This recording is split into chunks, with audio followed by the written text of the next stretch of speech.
Governor Abdul Nazir Ahmed అస్వస్థతకు గురయ్యారు. దీంతో వెంటనే అప్రమత్తమైన సెక్యూరిటీ సిబ్బంది ఆయనను హుటాహుటిన ఆసుపత్రికి తరలించారు. మణిపాల్ ఆసుపత్రిలో గవర్నర్ అబ్దుల్ నజీర్కు వైద్యులు చికిత్స అందిస్తున్నారు. గవర్నర్ ఆరోగ్యం ప్రస్తుతం నిలకడగానే ఉన్నట్లు తెలుస్తుంది. కాగా గవర్నర్ అస్వస్థతకు గల కారణాలు తెలియాల్సి ఉంది.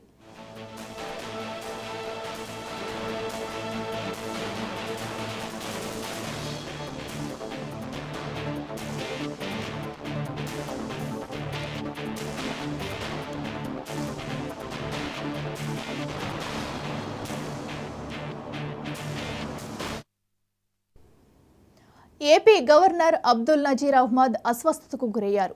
దీంతో వెంటనే అప్రమత్తమైన సెక్యూరిటీ సిబ్బంది ఆయనను హుటాహుటిన ఆసుపత్రికి తరలించారు. మణిపాల్ ఆసుపత్రిలో గవర్నర్ అబ్దుల్ నజీర్కు వైద్యులు చికిత్స అందిస్తున్నారు. గవర్నర్ ఆరోగ్యం ప్రస్తుతం నిలకడగానే ఉన్నట్లు తెలుస్తుంది. కాగా గవర్నర్ అస్వస్థతకు గల కారణాలు తెలియాల్సి ఉంది.